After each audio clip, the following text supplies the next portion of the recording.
The 2015 to 2023 Dodge Challenger Hellcat Buyer's Guide video. This video can easily apply to the Charger as well, but I'm focusing on the Challenger because that's personally what I like. I love the retro looks, but this video is not going to be like the other Hellcat content on YouTube, the same regurgitated, rehashed content that's been put out there over and over for the past 8 years now. No, this is going to be fresh, new perspectives with useful and insightful knowledge and some great resources that you can use in your buying decision. I'm going to be covering reliability, maintenance, the current Challenger market and pricing, as well as alternatives. And in that alternatives section, we're also going to see if the Hellcat is still worth it in this crazy economy that we're in. Without further ado, let's get started with the video and go into the reliability segment.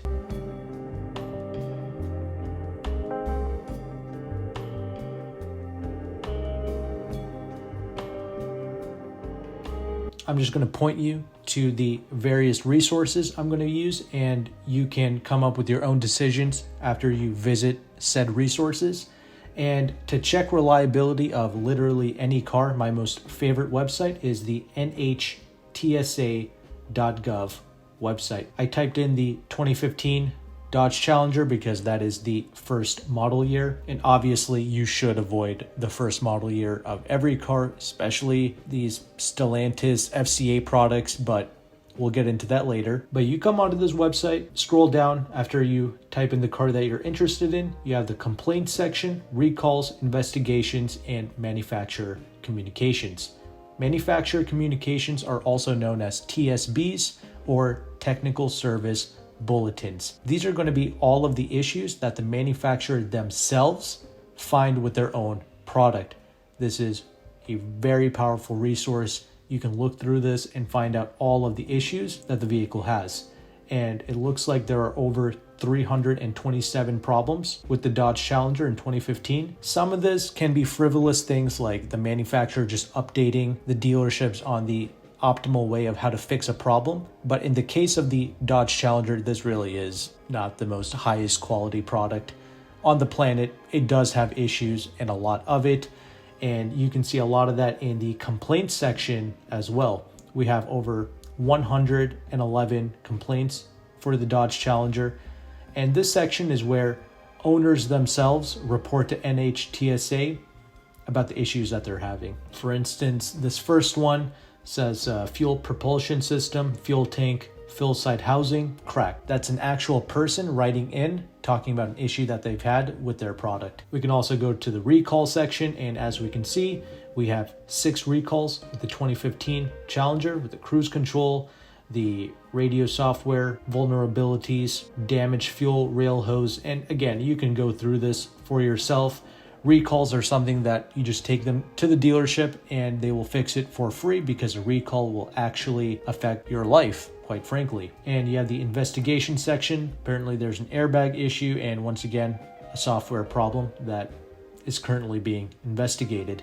And regarding the TSBs, or the manufacturer communications, you can have that fixed as well, but you really need a warranty for the dealership to take care of that for free. And it's imperative that you buy these cars with the warranty, because the next resource that I'm going to show you is carcomplaints.com. It pretty much takes all of the same information from NHTSA and they just compile it in an easy to digest format. So you can really start scrolling through these TSBs, and you can see that we have a improper upshifting issue with the transmission. We have some electric power steering problems as well, and control arms / bushings. Suspension problems that can be expected with a vehicle like this Challenger that weighs over 4,000 pounds. It's big, it's heavy. You're going to run into suspension problems and brake issues. You're going to be going through these components, and that can cost a lot of money. Just keep that in mind the longer you decide to keep one of these vehicles. And we also have various vibrations, ABS problems. It's too much to cover, and that's why I'm sharing these resources with you. The takeaway from all of this, the hundreds of issues that you are seeing with these vehicles, the key takeaway from this is going to cost too much money to keep and to maintain outside of a warranty. So what you should do is you should either buy these cars brand new, or if you're really intent on buying this used, then purchase it either certified pre-owned with a warranty, or if it's not CPO, buy a separate warranty. And again, I'll talk more about that in the pricing segment. So we have car complaints, and we can also go to Google and type in 2015 Dodge Challenger Hellcat issues. And the first thing that pops up is hellcat.org. So the forums are also really great resources. And this first post shows you all of the known Hellcat issues.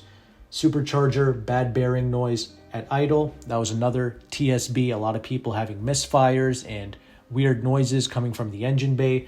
That was one of the TSBs.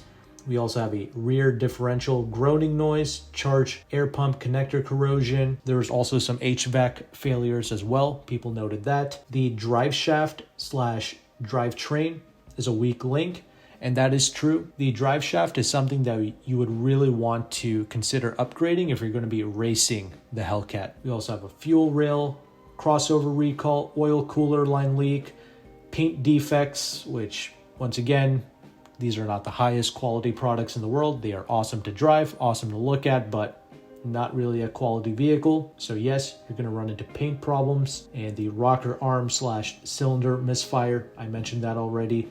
We also have some sound system issues, supercharger pressure release valve, and the 8-speed automatic transmission, which is amazing. It reacts and responds really well when it's working properly.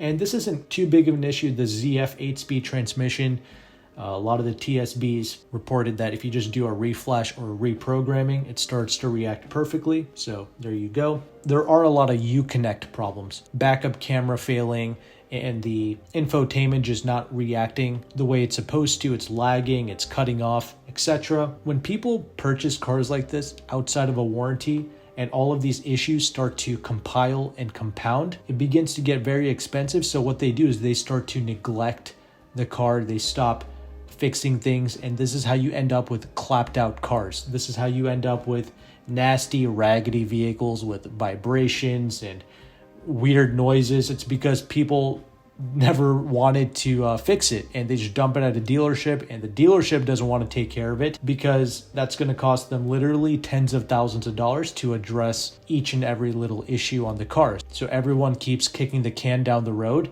and they hope that a sucker comes in and they just buy the car as is with all of the issues. So one of the ways you can avoid all of this nonsense is to either purchase it new or to purchase with a warranty. Again, we'll talk about that later. Right now, let's transition over into the maintenance section.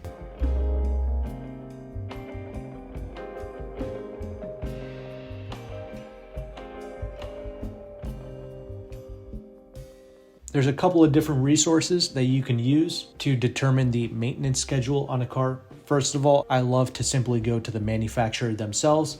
And with Google, again, Google is a powerful resource. Anything you need to know, you just Google it and it pops up. A PDF shows up with the Dodge Challenger owner's manual. It shows you a detailed illustration of the maintenance schedule. So we have that, but also we can use repairpal.com, and you can go through the various maintenance schedules. It's not exact, but it gives you good estimates of what you can expect to pay and also what you can expect to replace for each maintenance interval.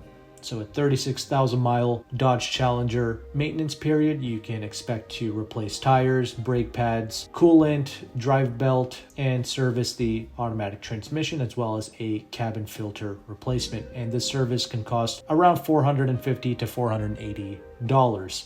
So I appreciate RepairPal for giving us a good estimate of what this car can cost on a maintenance cycle or the schedule. And again, maintenance is on top of any issues that the car can have. So if the car has any repairs or breakdowns, I mean, you're on the hook for that if you don't have a warranty, and you have to maintain the car.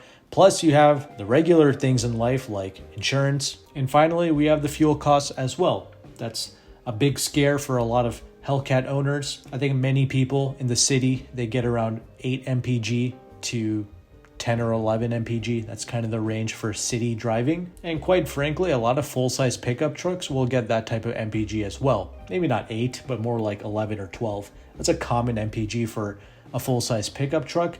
This is like slightly worse than that. So yeah, it's pretty terrible, the real world fuel economy. People claim you can get like 20 on the highway, but the way most people are going to be smashing it out on the highway, you're not going to get 20 mpg. Let's just be real. So fuel is going to cost a couple $100. It might even equal your monthly payment on the car, like real talk. So this can be very expensive, you know, fuel, maintenance, insurance, tires. I mean, all 4 of those things don't even include your actual car payment. So that's nuts. And if you don't have a warranty, well, now you're on the hook for all the repairs as well. So that's crazy. Basically, you have to be rich to afford this. And that's so sad to say, unfortunately, because the next segment that we're going to talk about is the pricing and the current market.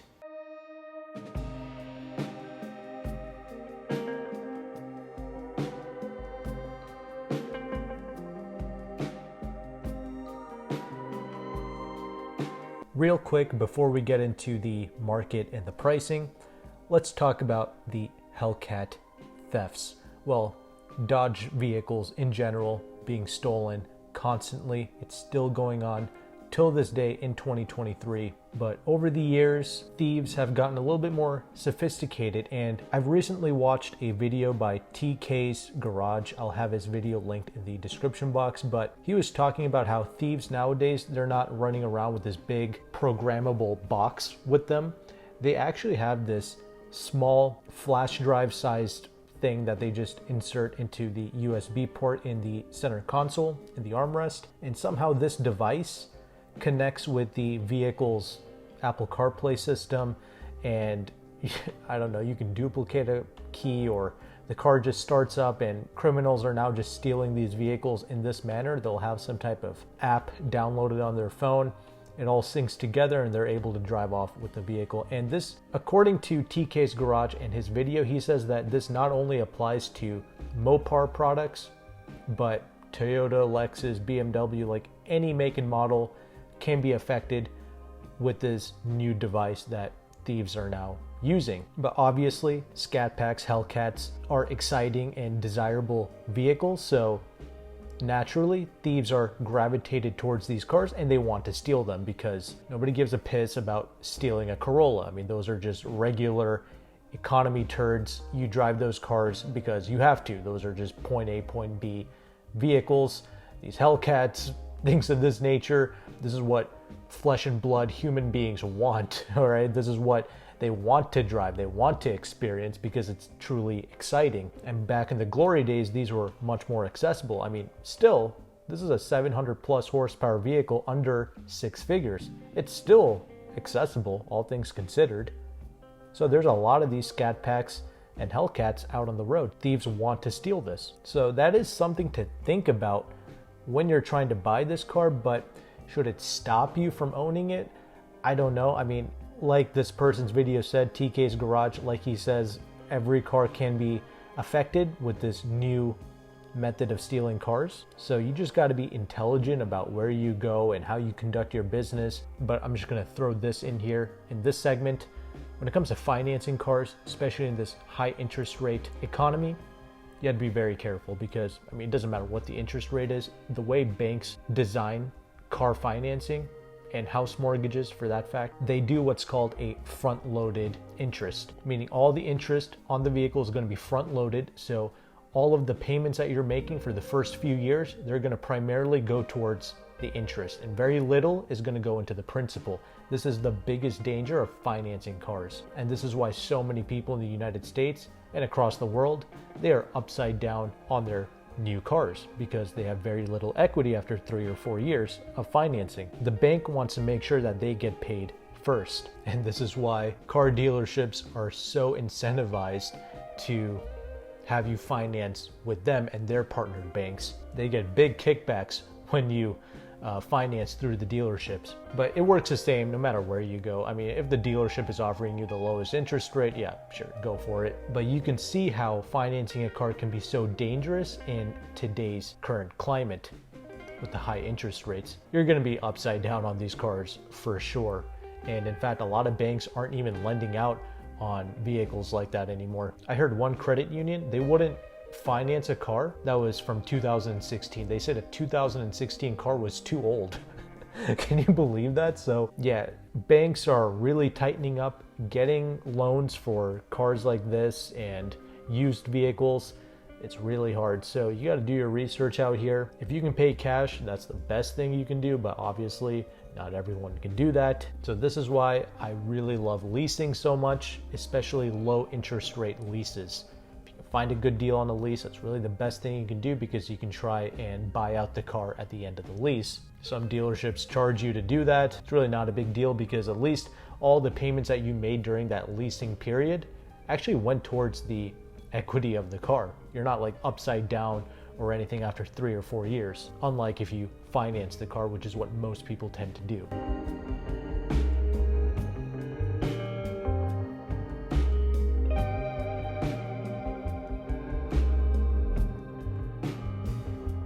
Let's first start out with the Dodge website. I'm recording this video August of 2023, and wow, do these deals absolutely suck. The lease deals are not good.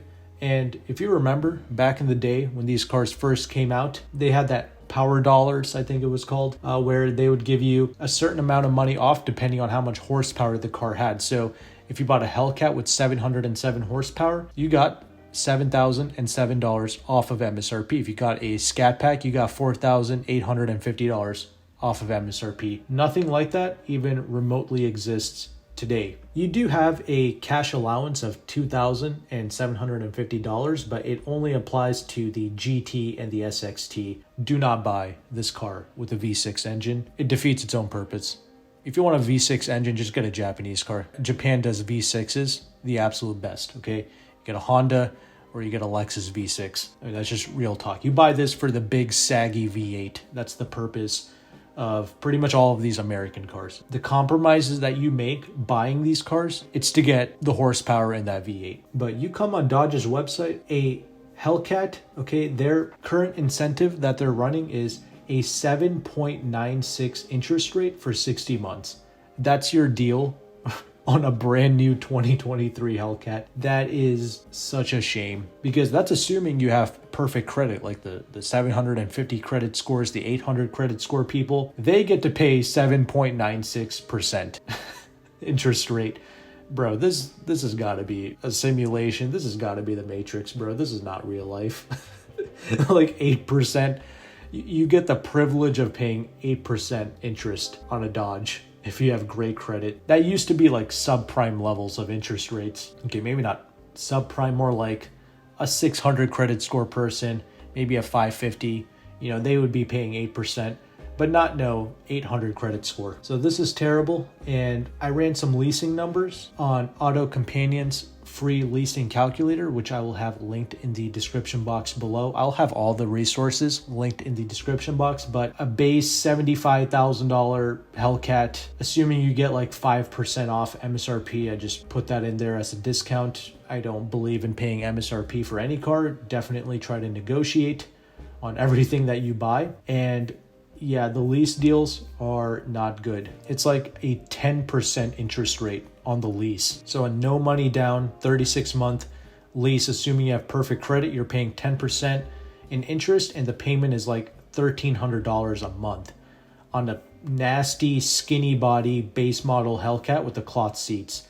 That is absolutely awful. And that's with a 5% discount. So leasing is trash, financing is horrible, and the cheapest new Hellcats are going for around 70 grand, okay? Skinny bodies, of course, and any type of nice, desirable Hellcat with the good leather seats, because those leather seats are so comfortable. They are like lazy boys. I really like them. I personally had a 2021 Scat Pack 6-speed manual, the Tremec, and I had the cloth seats. Yes, they're comfortable, and it was just a pure base model Scat Pack. I bought it simply for the engine and the 6-speed manual. I had that for a few months, then I flipped it at CarMax. But anyway, cloth is, I mean, it's comfortable, but trust me, you're paying all this money, you want those leather seats. They are phenomenal. But that's going to run you over 90 grand now, and especially if you want the wide body, all right? That's the other thing. When you're buying the Challengers, it is really worth getting the wide body to get the 305 wide tires in the front and the rear, because you really need that to put the power down. With the Charger, however, because that's a longer wheelbase product, you don't really need the wide body with the Charger. That thing can actually put the power down decently well.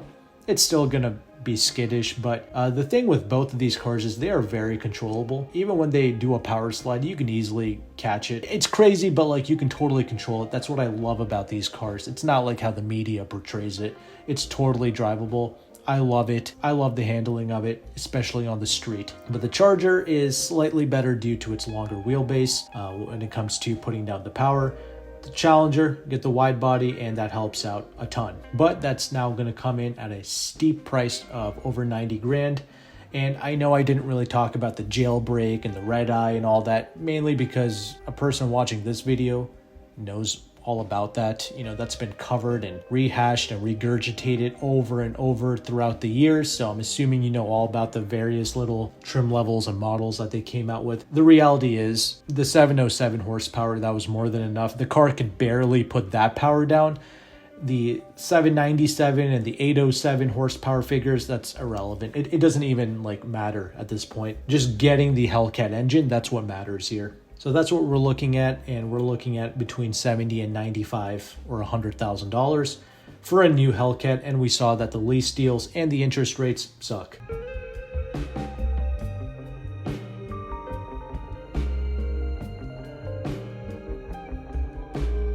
This is going to be one of the few instances where I'm going to kind of sort of recommend going with a used Hellcat. If you really want this car, if this is your ultimate dream car, you can consider looking into the used car market. The cheapest one on the market right now, August of 2023, is a 2016 Hellcat going for $39,812 with over 100,000 miles on it. Obviously, don't buy that one. Avoid all of the early model Hellcats. And keep in mind, I'm on Car Gurus. That's my most favorite website for looking at new and used cars, mainly because it's easy to filter out the accident cars, the frame damage, the lemon, and the salvage title cars.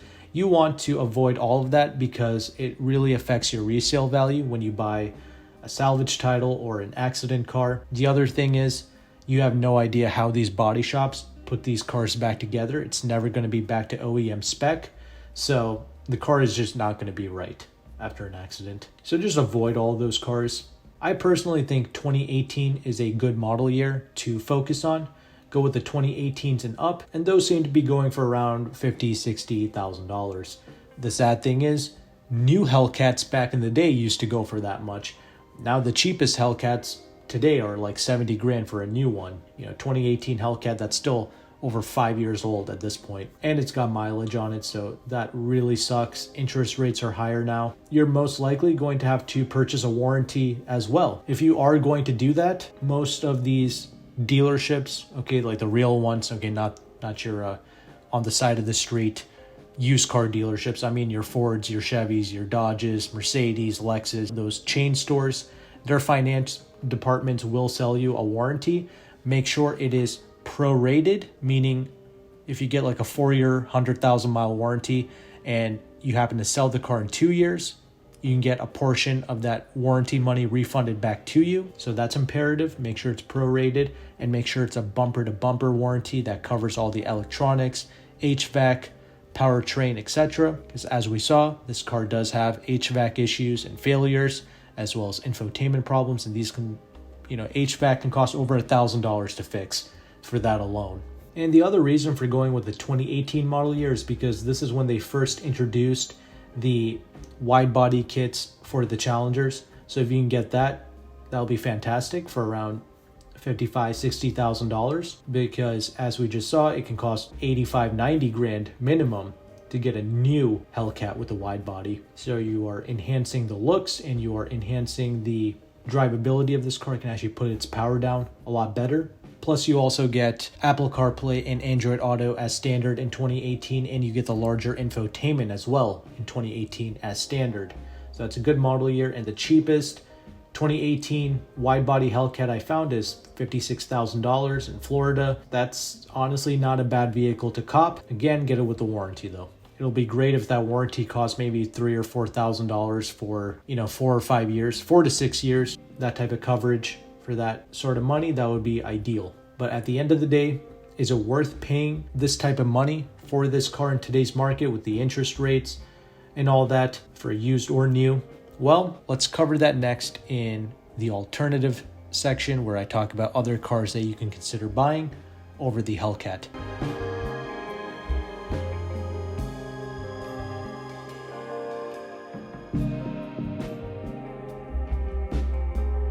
Okay, these Challengers and these Chargers, these Hellcats, they are going for insane amounts of money now. There was once a time when people were leasing these things for $500, $600, $700 a month.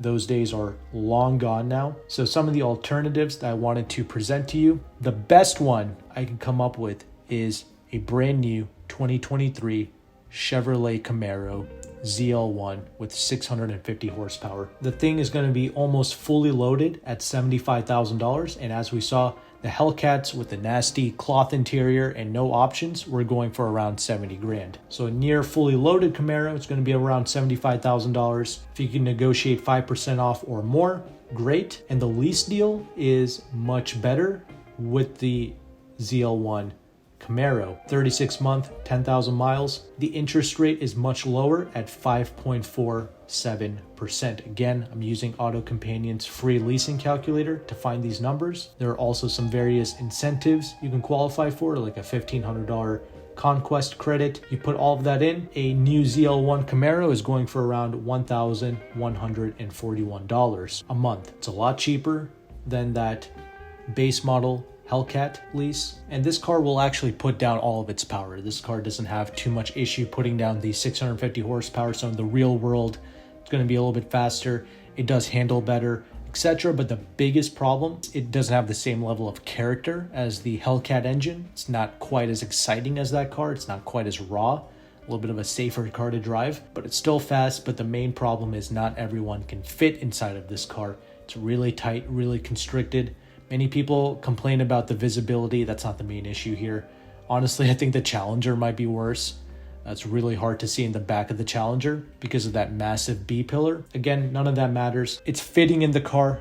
That's the issue with the Camaro. Whereas with the Challenger and the Charger, they are massive machines. You can be Shaq. You can be like 10 feet tall and fit in a Challenger.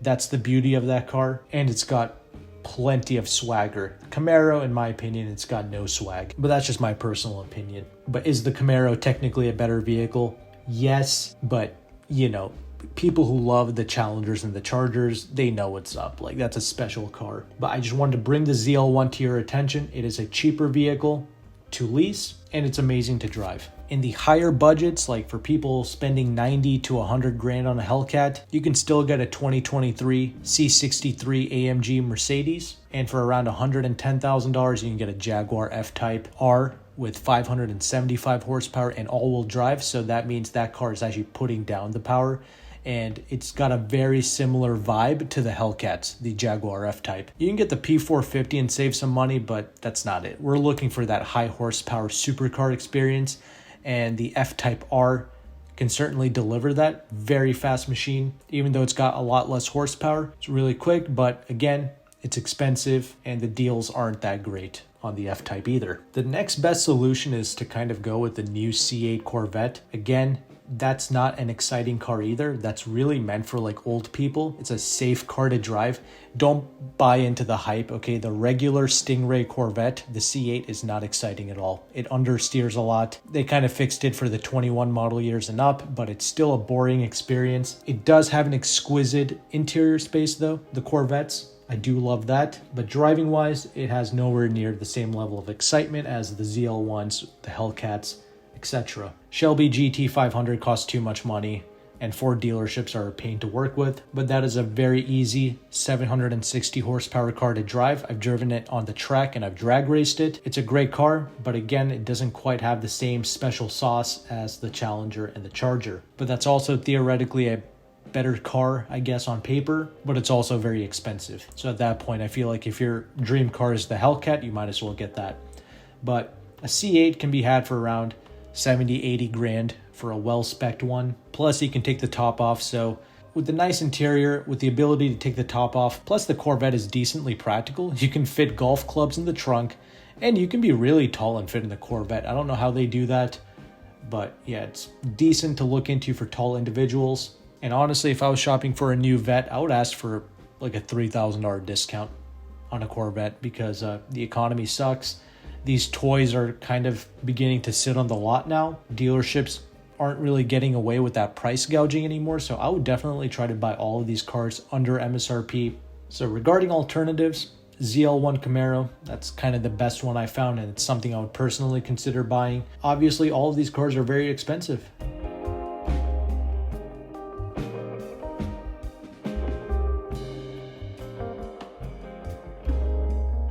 If you can get a wide body 2018 Hellcat with a good warranty, used with decent low mileage on it, I mean, and under $60,000, that's honestly not a bad thing to consider. You know, get a loan from your local credit union, but keep in mind all of the maintenance items, tires, fuel costs, etc. that I mentioned. All of that can add up, so make sure that your budget can handle a car like this. Everything combined, even if you get a used 2018 Hellcat like I suggested, you know, around $60,000, your payment is going to be around $1,200 a month.